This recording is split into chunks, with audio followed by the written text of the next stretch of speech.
परात्पर अखिलेश्वर सच्चिदानंद घन अनंत कोटि ब्रह्मांड नायक साधन दाता भगवान श्री चक्रधर स्वामी जी के चरणार बिंदों पर शत कोटि दंडवत प्रणाम करके आज परम पुनीत इस स्थान श्री धाम वृंदावन में बैठकर हम गत 4 दिनों से श्रीमद् भागवत कथा का रसपान कर रहे हैं। आज उसका पंचम दिवस और पंचम दिवस की कथा में हम प्रवेश पा रहे हैं।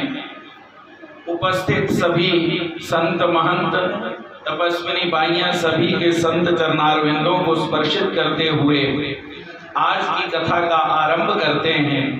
कल की कथा में हमने श्रवण किया कि किस तरह से नंद बाबा के यहाँ भगवान श्री कृष्ण का प्राकट्य हुआ और भगवान नंद बाबा के यहाँ नंदोत्सव मनाया गया। और वो नंदोत्सव जो है वो 1-2 दिन नहीं चला जी, 6 महीना तक वो नंदोत्सव चला।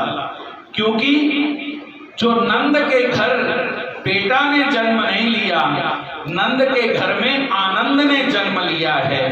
इसलिए नंद घर आनंद भयो जय कन्हैया लाल की, नंद घर आनंद भयो जय कन्हैया लाल की, नंद घर आनंद भयो जय कन्हैया लाल की, नंद घर आनंद भयो जय कन्हैया लाल की। हाथी ने घोड़ा ने और की काल की, हाथी ने घोड़ा ने और की काल की, हाथी ने घोड़ा ने और की काल की, हाथी ने घोड़ा ने और की काल की। नंद घर आनंद भयो कन्हैया लाल की, नंद घर आनंद भयो जय कन्हैया लाल की, नंद घर आनंद भयो जय कन्हैया लाल की, नंद घर आनंद भयो जय कन्हैया लाल की। करुणन को हाथी घोड़ा घोड़न को माल की, करुणन को हाथी घोड़ा घोड़न को माल की, करुणन को हाथी घोड़ा घोड़न को पाल की, करुणन को हाथी घोड़ा घोड़न को पाल की। नंद घर आनंद भयो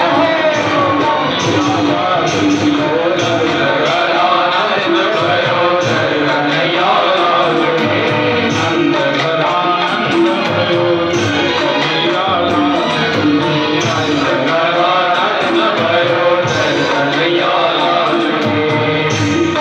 और नंद के घर में आनंद भया है।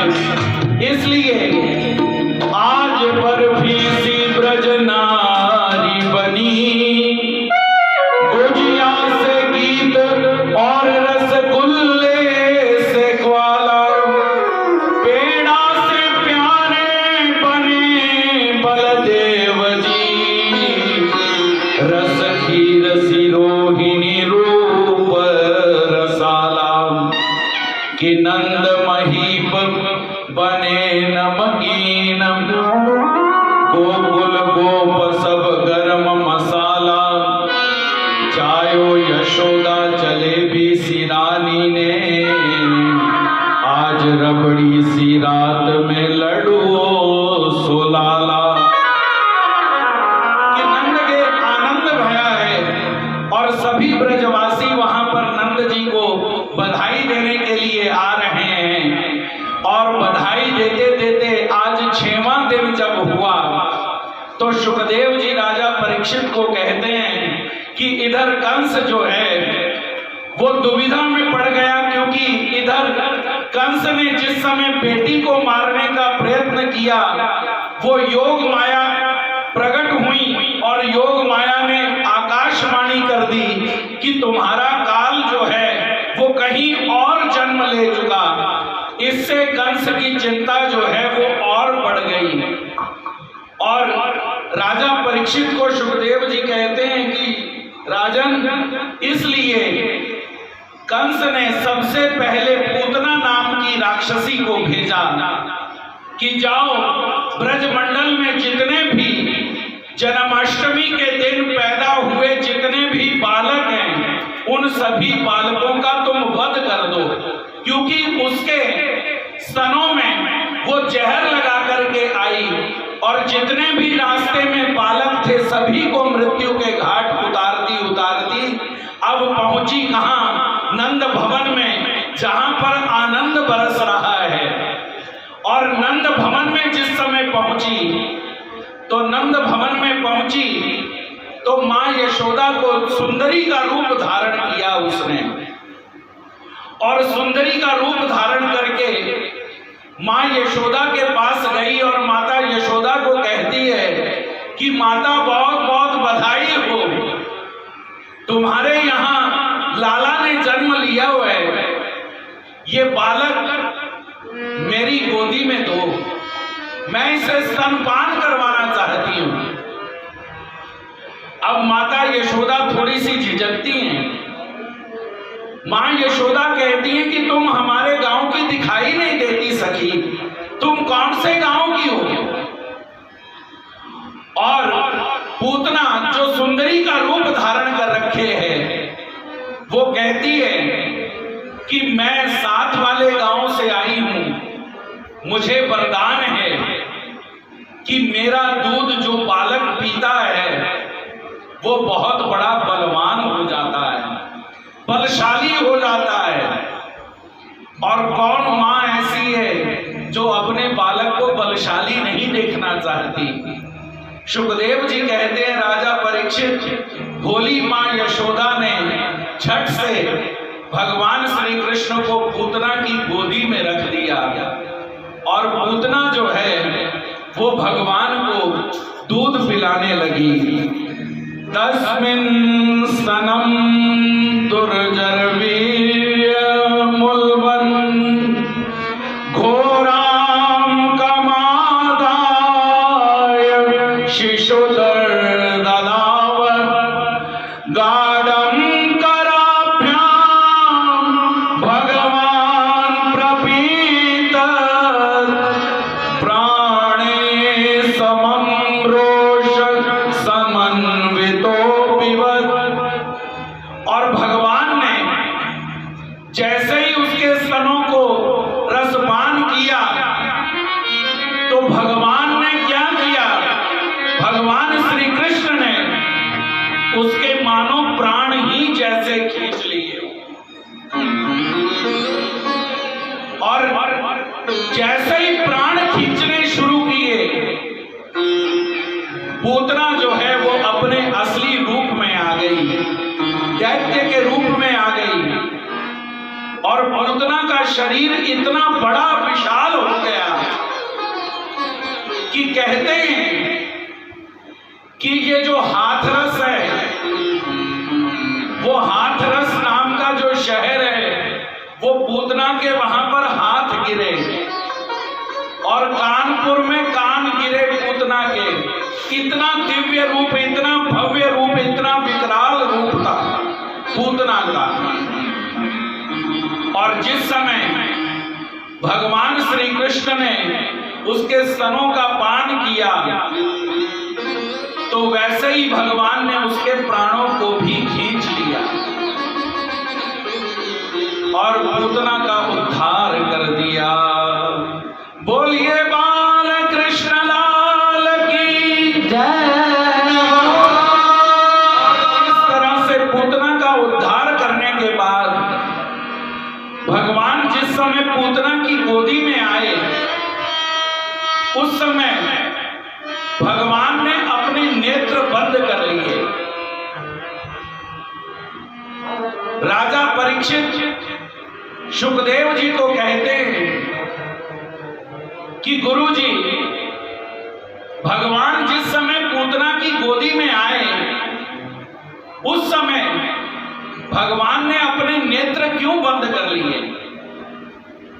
इसके पीछे क्या रहस्य है, मैं जानना चाहता हूं।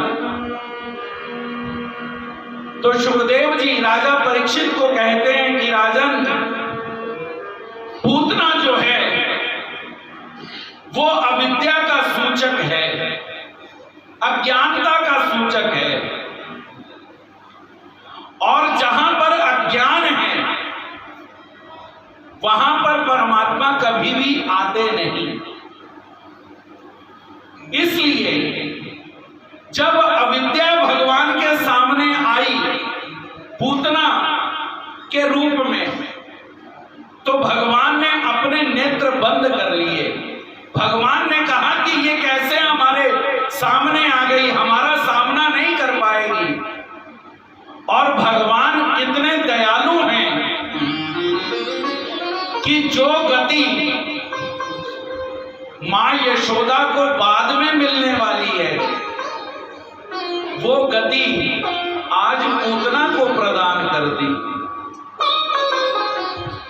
वो परमात्मा कितना दयालु है कि जो उसको मारने के लिए आया उसका भी उद्धार भगवान ने कर दिया। उसे मां के फल परमात्मा ने प्रदान कर दिए। जो माता पिता के फल परमात्मा प्रदान करते हैं अपने, वो फल पूतना को प्रदान किए।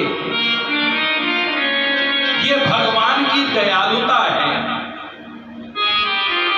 कि भगवान के पास जो भी आता है उसका भगवान कभी बुरा नहीं करते, उसका भला ही करते हैं। राजन, वो जो परमात्मा है, वो परमात्मा 4 गुणों से युक्त है। दया, माया, कृपा और करुणा, ये 4 गुण परमात्मा के भीतर हैं। और इन 4 गुणों की वजह से परमात्मा इस जीव का भला ही चाहते हैं। किसी भी तरह से इस जीव का बुरा हो भगवान ये नहीं चाहते, लेकिन ये जीव स्वार्थवश भगवान को अपना वैरी मान बैठता है। पूतना ने भगवान को अपना वैरी मान लिया, लेकिन भगवान ने उसके गुण देखे कि वो पिलाने क्या आई। वो पिलाने आई दूध, और दूध कौन पिलाता है? दूध मां पिलाती है। इसीलिए भगवान ने उसे माता के फल प्रदान कर दिए, क्योंकि वो भक्त वत्सल हैं। इसलिए भगवान की दयालुता की बराबरी नहीं की जा सकती।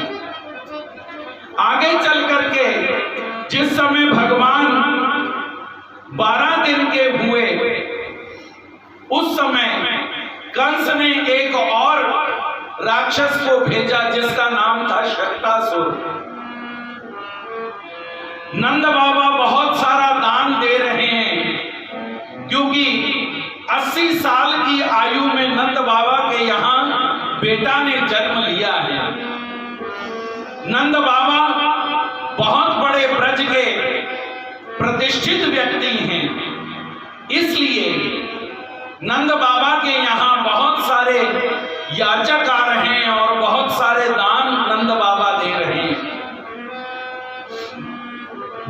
शकटे के नीचे, शकट के नीचे, छकड़े के नीचे भगवान का पलना था और भगवान उसके नीचे लेटे हुए थे, सो रहे हैं।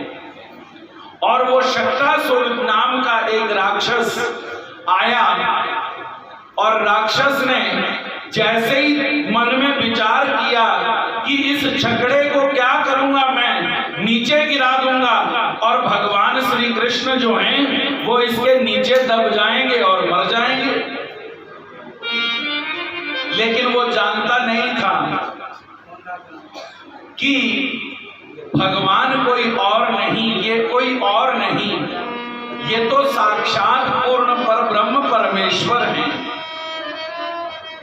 इसलिए जीव अज्ञानतावश ऐसे कर्म जोड़ लेता है जिन कर्मों का फल हजारों जन्म लेने के बाद भी समाप्त नहीं होता। इसलिए कभी भी किसी भी तरह से हमें ईश्वर का द्रोही नहीं बनना चाहिए। शक्तासुर ने अपने मन में विचार किया कि मैं छकड़े के नीचे भगवान को दबा डालूंगा, लेकिन भगवान ने क्या किया, भगवान ने अपने श्री चरण का अंगूठा ऐसे उठाया और छकड़े को इस तरह से ऊपर उल्टा दिया कि भगवान श्री कृष्ण दबे, उससे पहले शक्तासुर ही उसके नीचे दब करके उसकी मृत्यु हो गई। बोलिए जय श्री कृष्ण। जय श्री कृष्ण। और भगवान ने शक्तासुर का उद्धार कर दिया। शक्तासुर के उद्धार के बाद अब कंस जो है वो मन ही मन में विचार करने लगा कि मैंने पूतना को भेजा, पूतना मर गई, मैंने शक्तासुर को भेजा, वो भी जीवित न रहा, अब क्या करूं? तो उसने इस बार बवंडर के रूप में तृणाव्रत नामक राक्षस को भेजा कि तुम जाओ गोकुल में और वहां पर नंद बाबा के यहां जो बेटा है उसको मार डालो। और तृणाव्रत नाम का राक्षस आया, और तृणाव्रत जब आया बवंडर के रूप में, और बवंडर के रूप में आया तो भगवान श्री कृष्ण को उसने उठा लिया, अपने घेरे में ले लिया, और भगवान श्री कृष्ण भी हवा में उड़ गए और उस तृणाव्रत का भी भगवान ने उद्धार कर दिया। सुखदेव जी राजा परीक्षित को कहते हैं कि कंस जो है वो अनेक प्रकार से भगवान श्री कृष्ण का बुरा चाहता है कि मैं किसी ना किसी तरीके से भगवान श्री कृष्ण को मार डालूं, परंतु जो कोई भी राक्षस आता है भगवान श्री कृष्ण को मारने के हेतु से, लेकिन वो परमात्मा गुणग्राही है, वो परमात्मा गुणों को ग्रहण करता है, दोषों को ग्रहण नहीं करता। जीव जो है वो दोषग्राही है, वो दोषों को ग्रहण करता है। जीव के स्वभाव में है कि जीव सबसे पहले कोई भी चीज में कमी ढूंढता है कि इसमें कमी क्या है, लेकिन परमात्मा का उल्टा है जी। परमात्मा जो है वो जीव में सबसे पहले गुण देखते हैं कि इसमें गुण क्या है। ये फर्क है जीव और परमात्मा में।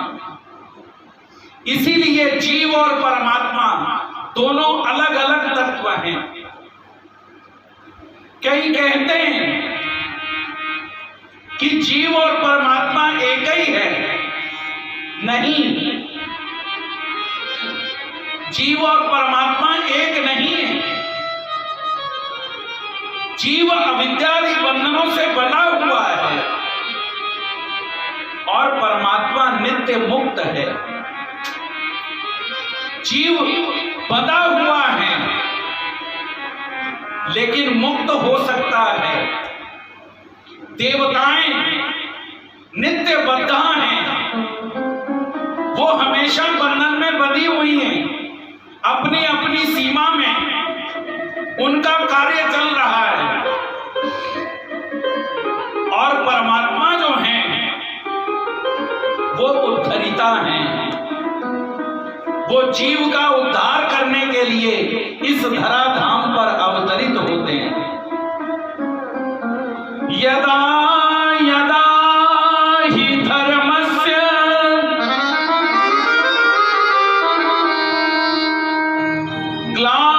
ग्लानिर्भवति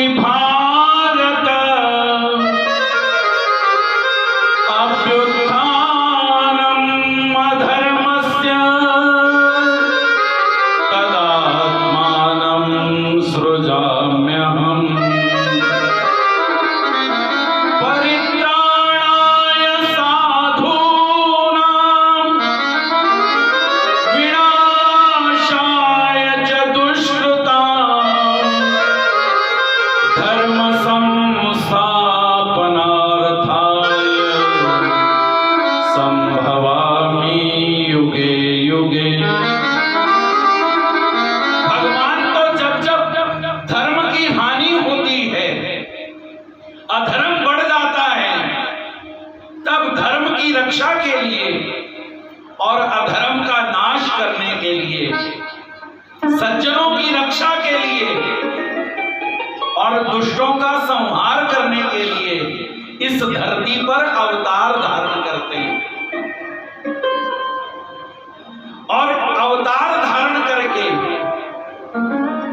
प्रभु इस जीव के उद्धार का मार्ग प्रशस्त करते हैं। उनकी प्रत्येक लीला में जीव का उद्धार छिपा हुआ है और जीव का उद्धार के बिना परमात्मा की कोई लीला ही नहीं है। इस तरह से भगवान ने तृणाव्रत का उद्धार किया और जब तृणाव्रत का उद्धार कर दिया, अब भगवान 6 महीना के हो गए।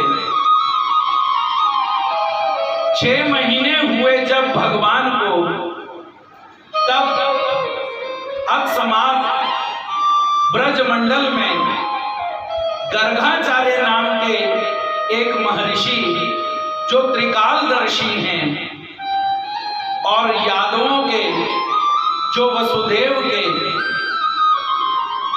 कुलपति हैं, ऐसे गर्गाचार्य जी का आगमन हुआ। नंद बाबा ने बहुत उनका स्वागत किया और स्वागत करने के उपरांत नंद बाबा गर्गाचार्य जी को प्रार्थना करने लगे कि क्या ही अच्छी बात हो गुरुजी, हमारे यहाँ 2 बालक हैं जिनका अभी तक नामकरण नहीं हुआ, जिनका नामकरण संस्कार नहीं हुआ। क्या ही अच्छा हो कि उनका नामकरण जो है वो आपके ही हाथों से हो। गर्गाचार्य कहते हैं नंद बाबा को कि नंद बाबा जी, आप जो कहते हैं वो बात बिल्कुल सही है, लेकिन प्रॉब्लम ये है कि मैं वसुदेव जी के कुल का गुरु हूं। अगर ये बात कंस को पता चल गई कि मैं गोकुल में जाकर के नंद बाबा के बेटा का नाम रख करके आया हूं, तो उसका जो शक है वो यकीन में बदल जाएगा। वो ये समझेगा कि नंद बाबा के यहाँ जो बेटा है वो और कोई नहीं, वो देवकी का 8वां पुत्र ही है। इसलिए मैं आपके बेटा का नाम कैसे रख सकता हूं, लेकिन मन ही मन में गर्गाचार्य जो हैं वो मन ही मन में ये सोच रहे हैं कि अरे इससे महान कार्य और कौन सा हो सकता है, ये कार्य मेरे से ही होना चाहिए। और गर्गाचार्य जी को नंद बाबा कहने लगे कि गुरुजी आप घबराइए नहीं, नामकरण जो संस्कार है वो बहुत गुप्त रीति से हम करेंगे। हम गौशाला में मैं रोहिणी को और यशोदा को लेकर के आता हूं, आप गौशाला में बैठिए और गौशाला में आप दोनों पुत्रों का नामकरण कर दीजिए। गर्गाचार्य जी मान गए और गर्गाचार्य जी नंद बाबा मां यशोदा के पास आते हैं और कहते हैं कि यशोदा बहुत